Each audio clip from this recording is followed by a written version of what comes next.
Welcome to Lifestyle Solopreneur, the community for entrepreneurs who put lifestyle first. Join your host, Flavia Barris, as she interviews successful lifestyle solopreneurs and shares ideas to help you find the perfect balance between lifestyle, business, and self. Flavia is an attorney, marketing expert, and founder of several online academies. She's been featured in major media, including BBC World News, The Wall Street Journal, The New York Post, ESPN Television, and more. Join us for this episode of Lifestyle Solopreneur. Hey, Lifestyle Solopreneurs. Today we get to speak with Alex Jarbo. He is a short-term rental developer and manager. He was born and raised in Detroit, Michigan. He served in the Marine Corps for 4.5 years, where he was stationed in Washington, D.C. as part of the Marine Corps Honor Guard. And thank you to him for his service, for sure. He left the Marine Corps at 22 years old to pursue his career as a real estate professional. He is the founder and CEO of Sargon Investments, and he has a goal of developing 650 cabins in the next 3 years. He holds an MBA with a concentration in real estate development and is currently finishing a doctorate in business with a concentration in leadership. He's the host of the YouTube channel Alex Builds, where he teaches the ins and outs of short-term development and management. Welcome to the show, Alex. Oh, thanks for having me on. So tell us a little bit about your journey, because you went from military to real estate, which is probably not an unusual transition because you got to do something after the military, and real estate seems to have actually some complementary skills. So what was that first step from those two professions into each other like? Yeah, so after I decided, so I'm coming up at the last year of my enlistment, I just decided I didn't want to re-enlist. So I just dove into different categories of investing, whether it be like just general business, real estate, stock market, crypto. Real estate really caught my eye just because of the control you can have over it. So I had originally joined a flipping mentorship, and I had realized that the gentleman that ran that flipping mentorship, a lot of his long-term wealth was tied into short-term rentals. This is back in 2015 and 16. So I got him on a call and I was like, hey, I've been hearing a lot, even at that time, about short-term rentals and like forums and stuff. Can you help me choose a market? I'm sort of open to moving anywhere. And so he helped me choose a market. He showed me his numbers as well, like what his rentals were actually doing. And they were crazy. So the day I got out of the military, I moved to Asheville, North Carolina, which is where I currently live and where all my properties are at. And I got my real estate license, and then I just started looking for a property. And about 6 to 8 months passed, couldn't find anything. And what I realized was everything was either way out of my budget at that time, or the properties that were in my budget wouldn't have done well as a short-term rental. Maybe as a long-term rental, but there wasn't necessarily anything unique about the property. So my very first real estate project and my first real estate investment was a ground up development. It was an 800 square foot A-frame that we own to this day. And then one cabin turned into two turned into four, brought on some investor capital. And today we're developing $10 million worth of cabins, which is about 24, 26 right now. Amazing. How do you define a cabin? So kind of visually walk us through, what do these properties look like? Yeah, so they're set in more rural settings, so about 15 to 25 minutes away from downtown. So like they're mainly in the mountains, but you can also think of them in the woods with the ones that don't have mountain views. And we like to focus on like themed type properties. So when I say themed, there's something unique about the structure. So A-frames, log cabins, cottages, chalets. We're playing around with tree houses, modern contemporary barn style communities, stuff like that. I want to come stay in a treehouse. I think that sounds absolutely fun. Yeah, an adult treehouse. Yeah, I love it. That's what we're playing around with right now. I know. And, I guess the only people you're excluding are the ones that are scared of heights, I guess. But everyone else, that just sounds like a blast. Yeah. They could stay at one of the other ones. Yeah. Yeah. Leave the treehouse for me. I'm not scared of heights. I love the idea. So, walk us through it, because not everybody listening has a lot of experience in real estate, period, actually just real estate. But even if they have experience in real estate, maybe it's just traditional rentals. Tell us what a short-term rental is defined as and what sets it apart from other types of real estate investments. Yeah, so there's short-term rentals typically is defined as anything under a 30-day stay. It could be a nightly stay, that you'll hear a lot of lenders use that term, nightly rentals. So anything under 30 days is what's considered a short-term rental. And where do you advertise these short-term rentals? Because there's also been a lot of, especially in the recent years, first of all, short-term rentals spiked during the COVID pandemic because everybody was pretty much sick of their house. Hopefully not sick of the people they lived with, but so they would take their families and they would just try to get out of town somewhere isolated where they didn't have to worry and they could just still have a vacation, even if it wasn't around a lot of people. So I think especially remote ones, like the cabins you're describing seem ideal for that kind of a getaway. So where do you reach this audience? A lot of the platforms that I know of have had their own problems in the last few years.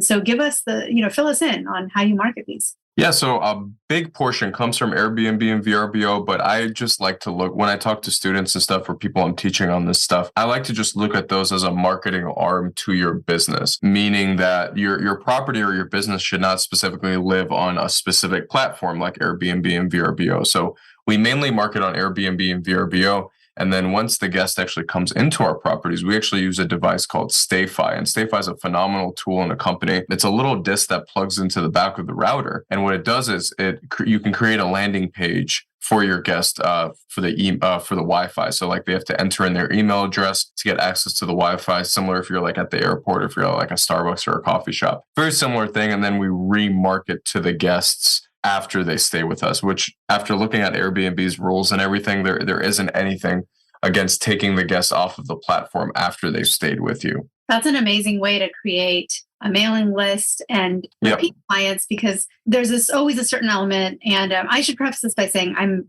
heavily involved in the short-term vacation rental industry in Southern California, totally different market, awesome. But I have a lot of involvement. And what I have found is that, some of your risk in short-term rentals is that you can't always vet the guests because they come through these platforms and there's very limited screening you can do. So you can look at their past reviews and so on. Some of them don't have past reviews. So you're always taking a little bit of a risk.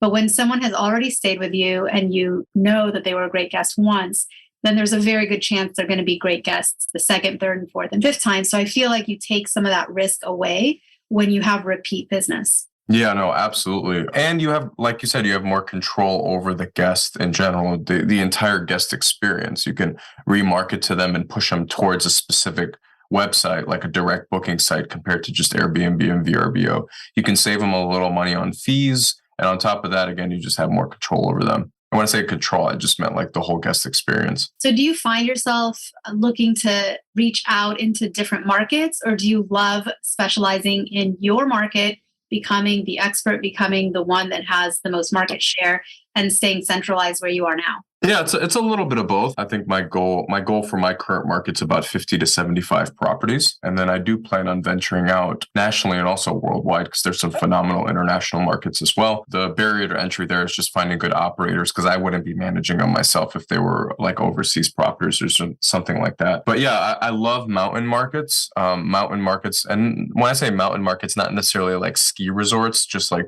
more like properties that have mountains, think like upstate New York or where I live, or like maybe Colorado, places like that where like there's mountains and there's things to do. Mountain markets tend to be a little bit less seasonal as well. So tell us about Sargon Investments. Yeah, so Sargon Investments is the investing arm of my company, my overall company. So like we're a short-term rental developer and manager where the properties that we develop, we don't sell them.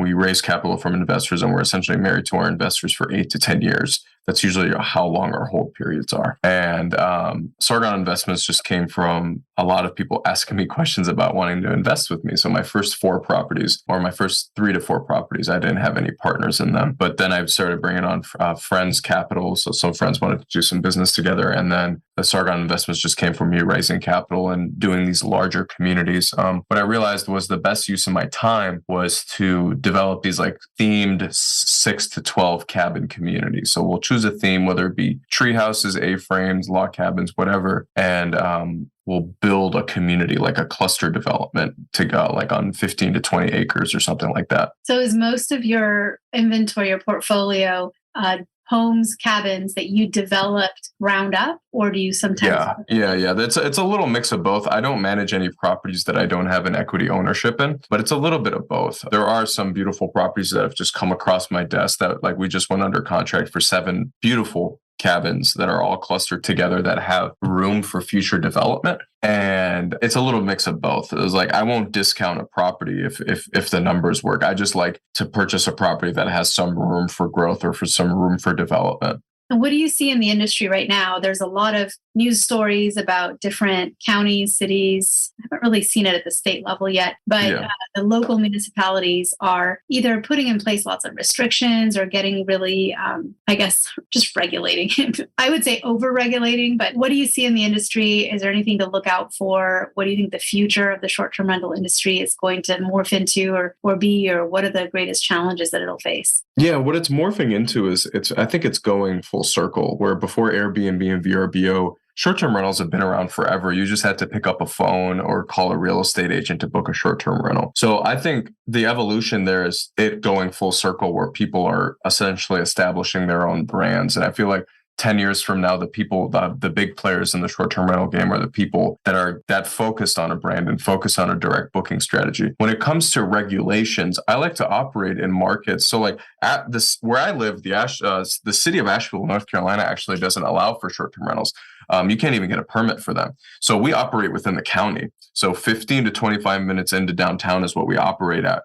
And usually those rural markets are a little bit less strict on the short-term rentals. There are these pockets throughout the whole country within like whatever city you live in, there may be an hour or two away that short-term rentals have been around forever, where they're a little bit, people are used to seeing short-term rentals in that market compared to like, we rarely invest in metro markets. So that's what I would say to that, to the evolution, and then just how to deal with short-term rental regulations is think of a city where people like to vacation to in your area, that like people like to take a weekend extended vacation. And that's the market that will probably be a little bit more shielded from short-term rental regulations than, say, like a metro market. And do you think that sticking to unincorporated county properties, not just from regulatory as far as short-term rentals, but just in general, do you think it's easier to build and do construction and get approvals for permits when you're dealing with county planning offices as opposed to city? Yeah, for sure. I mean, from my experience, city's always been stricter. So that, and then it's just cheaper to develop land,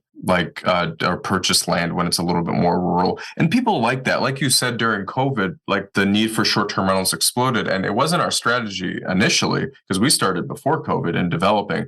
But what COVID did was it pushed people out of the metro markets into more rural markets, and they're more comfortable staying that. So like our guest avatar essentially is the person that wants to stay in the woods, wants to stay in this beautiful property, but they don't mind driving in to the city to have that experience as well. Right. That makes a lot of sense. Yeah. So you talked at the beginning about having a mentor, not in short-term rentals. Your mentor was actually teaching people and taking them under, I believe it was under his wing in the home property flipping, which is a whole different venture, right? That's where you buy a property, you add value to it by remodeling it or upgrading it or adding bedrooms or adding bathrooms and making it cosmetically beautiful. And then you resell it for a profit. But that was your mentor in that niche. But now you're the mentor, but you're a mentor in short-term rentals. That is what you teach. Tell us a little bit more about what that looks like. Yeah. So I started actually in the B&B formula community with Brian Page, because that was the community I was originally a part of. So I do some part-time coaching, just like 1 or 2 hours a week in that community.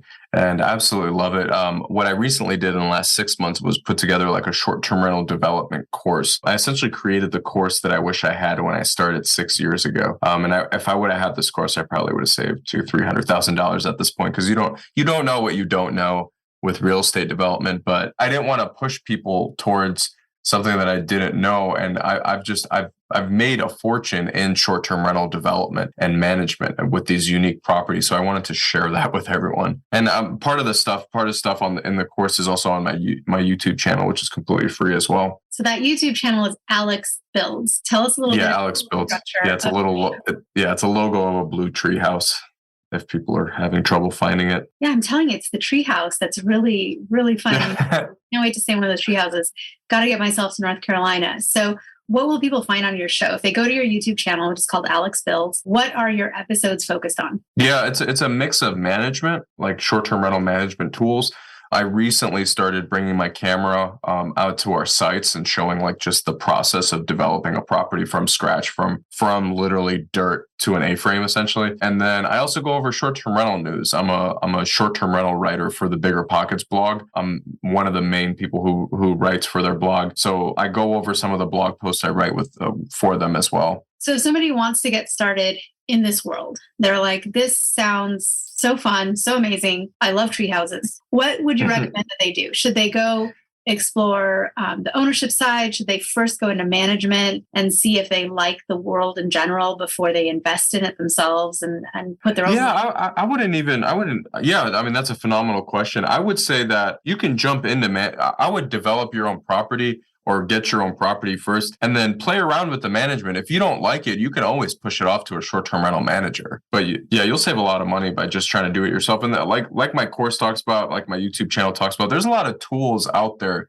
that help you automate the process where like it'll probably take 80 to 90% of the workload off of you. And so with everything that you have going on, which is, let me tell you, your plate sounds pretty full. How do you do you not keep yourself sane? We love to also chat and share ideas for a work life. Absolutely. Not becoming workaholics and not, because it's really easy to be pulled in 100 directions. And especially when you have a lot of balls in the air and people want you and need you and call you up and, or there's, issues to address at work. But how do you keep yourself sane? Yeah, I mean, delegation is huge. And also just consistent focused work is huge. So like I set 2 to 3 hours aside every single day to just focus on my 1 to 3 most important tasks. And then just having a hard cutoff time, it's very important.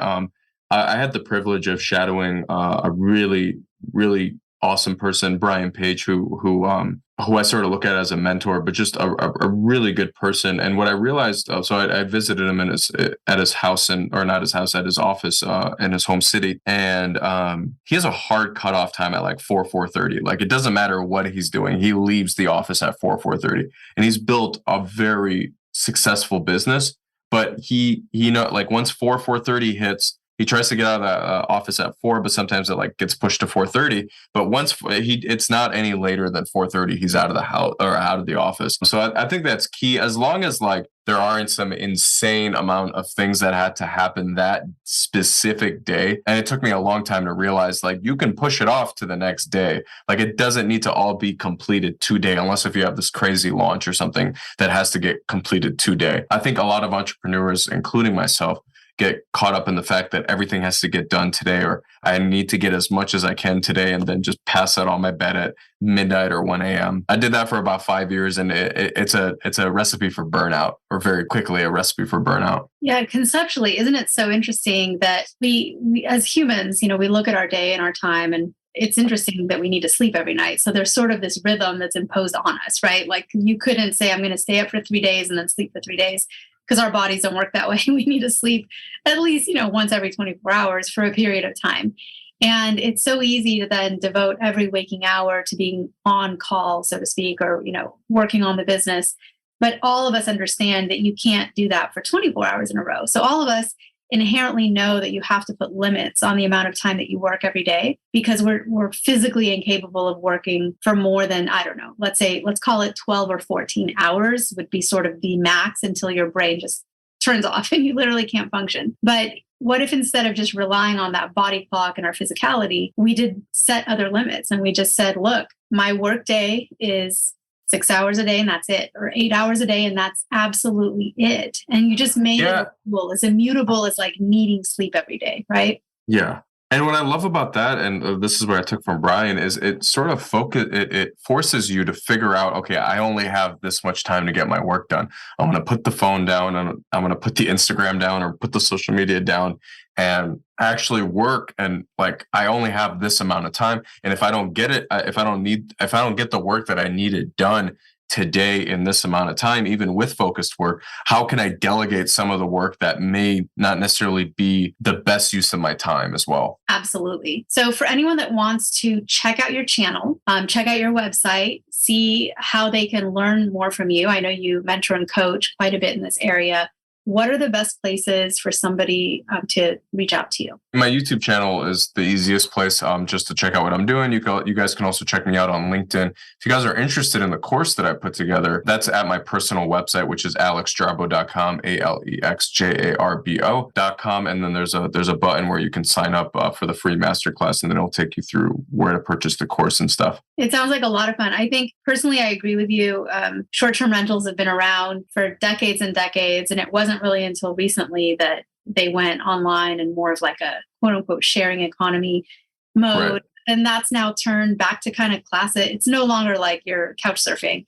Airbnb, you go there, you book a place. There's even hotel industry companies that are jumping in and advertising their hotel rooms. Yeah, absolutely. Yep. I've said that too. Like I don't like to say that I'm in like short-term rentals anymore. I like to say that I'm in hospitality, because it's all morphing into one thing now. Yeah, for sure. The future. It's also the past. So this is not a brand new industry. That's what I love about it. It's been a successful industry for a long, long time, but it's becoming more accessible to people that perhaps want to jump in and do something a little bit different. Almost all of us have at one point or another stayed in a hotel. For anyone that's considering doing this kind of hospitality business as a venture, I recommend that next time you travel, rather than booking a hotel, you try booking a home through Airbnb or VRBO or any of these websites where you can find a great place to stay. Because as you start staying in them, you think to yourself, I love what this host did with their guest manual. I would do something different. Or, oh, wasn't this great? I would love to be a host and do the same thing for travelers coming to my hometown.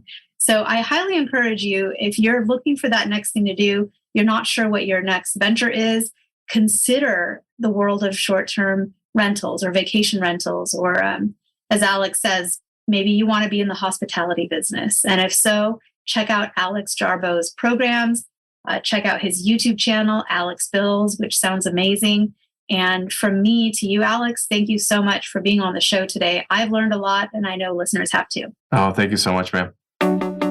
Guess what, lifestyle solopreneurs? If you don't yet have an online business earning you enough passive income to live the life of your dreams, I'd like to suggest you consider trying out Kajabi. Kajabi is an all-in-one solution where you can create and teach online courses, publish a paid newsletter, launch a free or paid podcast, process payments, build one-on-one coaching portals for your clients, and much, much more. I personally use Kajabi to power numerous successful and profitable online businesses. Lifestyle solopreneurs, there's a free trial of Kajabi waiting for you at this link, www.kfreetrial.com. You can try Kajabi for free, no obligation, by going to www.kfreetrial.com. Again, kfreetrial.com, and that K stands for Kajabi. Starting an online business helped me break free from that corporate grind, and I hope it does the same for you. You have nothing to lose and absolutely everything to gain. Thanks so much for tuning in today. Don't forget to subscribe to the show, and see you next time.